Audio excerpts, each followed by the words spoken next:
This episode is sponsored by BetterHelp. October 10th is World Mental Health Day, and this year we are saying thank you to therapists. BetterHelp therapists have helped over 5 million people worldwide on their mental health journeys. That's millions of stories and millions of journeys. Behind each one of them is a therapist who showed up, listened, and helped someone take that next step forward. Moments in therapy, like asking the right questions, having a safe place to get emotional or cry, or small wins, they can change lives. This World Mental Health Day, BetterHelp is honoring those connections and the therapists who make them possible while showing how easy it is to get guidance from a licensed therapist online with BetterHelp. I've been doing therapy for over 2 years and I couldn't recommend it enough. It's helped me so much with relationships with my friends, families, even myself. It's helped me understand myself better, and it's just made for such a better life. It really has. With over 30,000 therapists, BetterHelp is the world's largest online therapy platform, having served over 5 million people globally. And it works with an average rating of 4.9 out of 5 for live sessions based on over 1.7 million client reviews. This World Mental Health Day, we are collaborating with those therapists who have helped millions of people take a step forward. If you're ready to find the right therapist for you, BetterHelp can help you start that journey. Our listeners get 10% off of their first month at BetterHelp.com/PFF. That's BetterHelp, HELP.com/PFF. Yeah. Giants Saints. Speaking off track, I don't know if this is off track or not. Saints winning the game, though. First dub for the New Orleans Saints. No longer defeated. No longer defeated. Did you take the Saints in this one? I took the Saints in this one. I did not.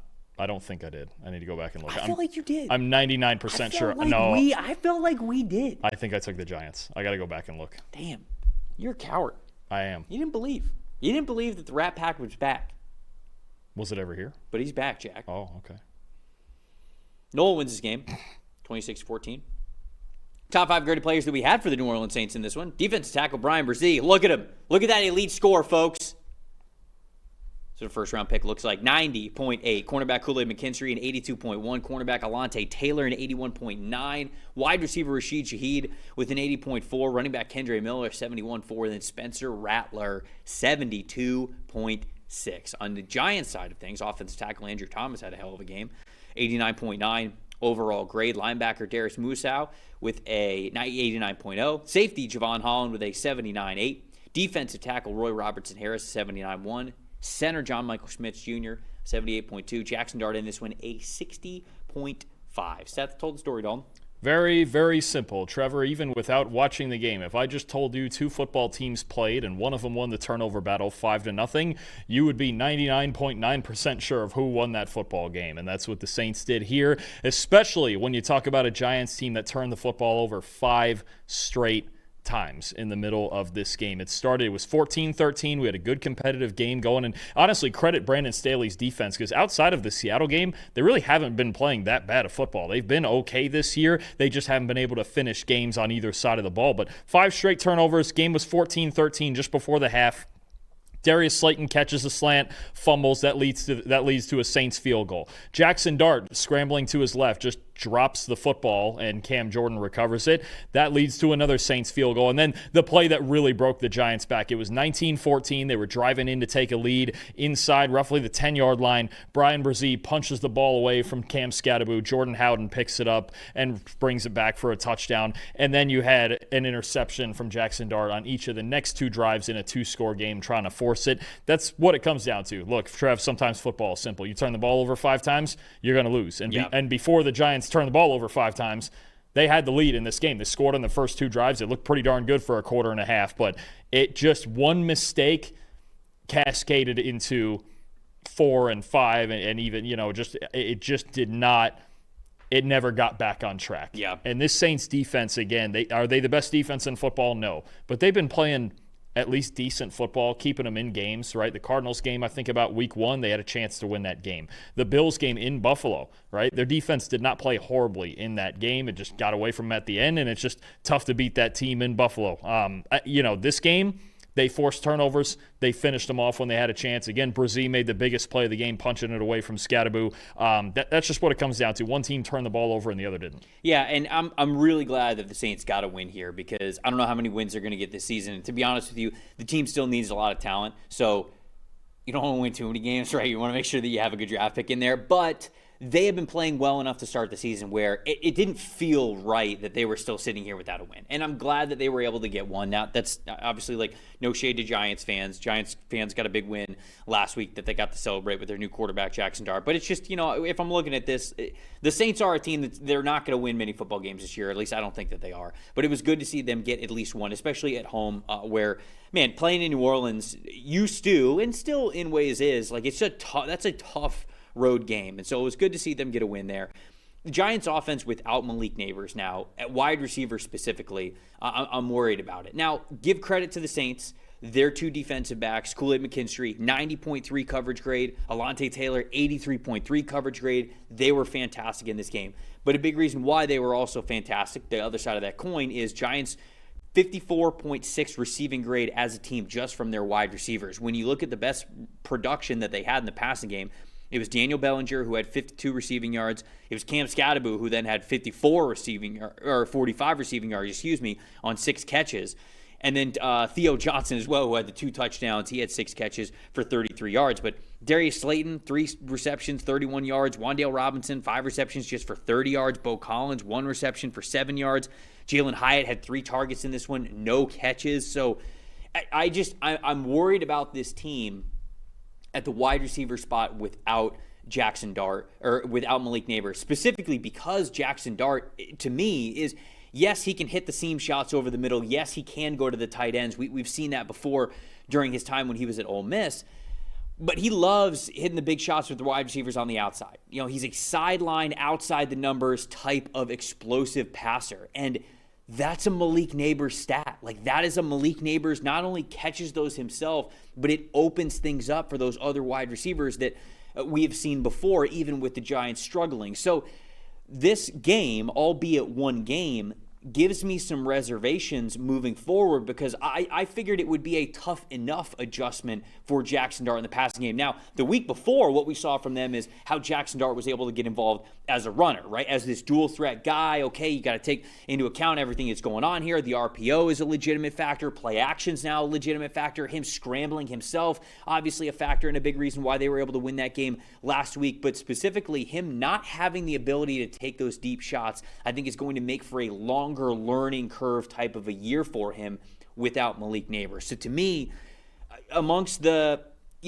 Giants turnovers, Saints get the win, like that's sort of the big takeaways with them losing and the Giants losing, and the Saints winning.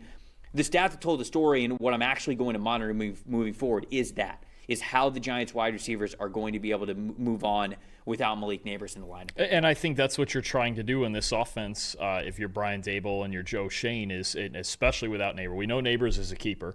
At this point, I think we know Cam Scatterbo is a keeper. But especially out there at wide receiver, who are the keepers? Who are your long-term pieces, right? Is Jalen Hyatt going to step up and play well? Is Wan'Dale Robinson going to be more than just a possession guy who catches every ball at 6 yards or less? Is Darius Slayton going to be, somebody that we can rely on? Because in this game, he dropped a deep post that would have been a big play, and he had the fumble. He really had a couple of opportunities there where it could have gone a lot differently. Bo Collins is a guy getting playing time. Is he going to be a guy who's useful for us down the line? I think that's what they have to find. But for right now, and this is kind of what it looked like last week, this is going to look like the 2022 version of this team that made the playoffs, but they did it even that team with no receivers, and they ran it a lot, and they had tight ends on the field constantly. Yeah. So it's going to look like that this year. That was a good call by you last week. Are there going to be more keepers?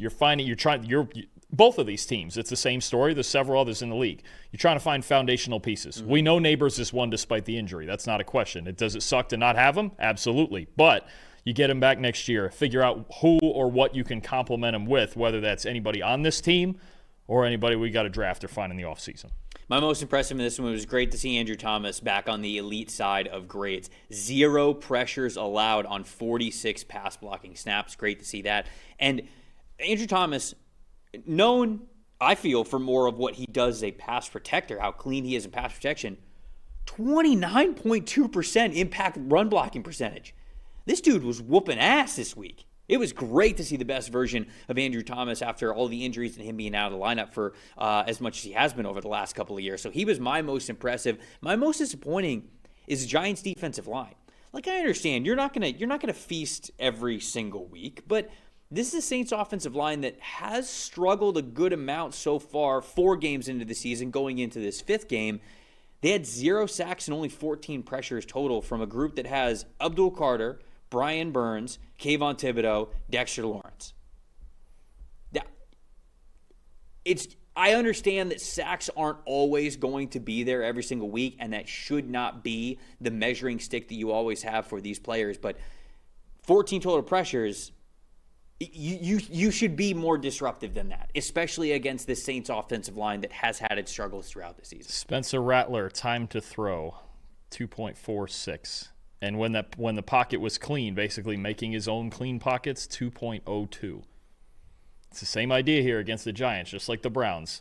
Just get the ball out of his hands. Just get rid of, and the Saints, they only made one huge pass play in this game, the big touchdown to Rashid Shaheed. Otherwise, it was just nickel and dime and don't put us in trouble, and we'll see if our defense can win us this game. But if you're playing, I think it's the same thing as the Browns. If you're playing this Giants team, get rid of the football. Because there's only a handful of teams that can compete in the trenches. Then the secondary would probably be what I would say then as an answer to that of like, okay, I'm disappointed at how the defensive line played. Well, you've got to deploy your secondary to where they pay for that, right, a little bit more. And the Browns run a ton of man-to-man coverage and do it well. Right. The Giants don't do it quite as well. They got to figure out a way to be closer in coverage, play in press, or at least giving the illusion to not being able to get the ball out of their hands as quickly as they are. Because Rattler threw, let me see this, he threw out of 31 passes, let's say 29 targeted passes. He only threw 7 of them at least 10 yards down the field.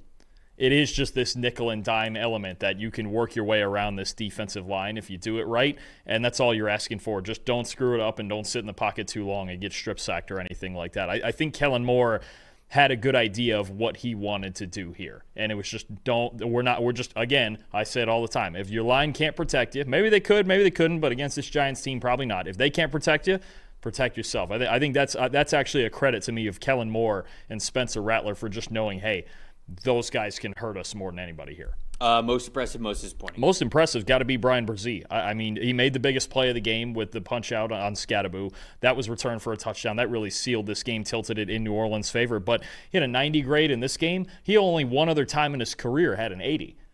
So I think you look at Brian Brzee, 4 positive grades in run defense. That's been a struggle for him for a long time. 3 pressures, a batted pass. He just did everything he did. He had the best game of his career at the right time, and he made the biggest play of this game. And then I'm with you on the Giants wide receivers. Somebody's got to step up. You just can't have it. That group, 45.4 receiving grade, 19 targets, 9 catches, 68 yards. Somebody on the outside has to step up, or the Giants are just going to keep getting more and more defenders in the box against them.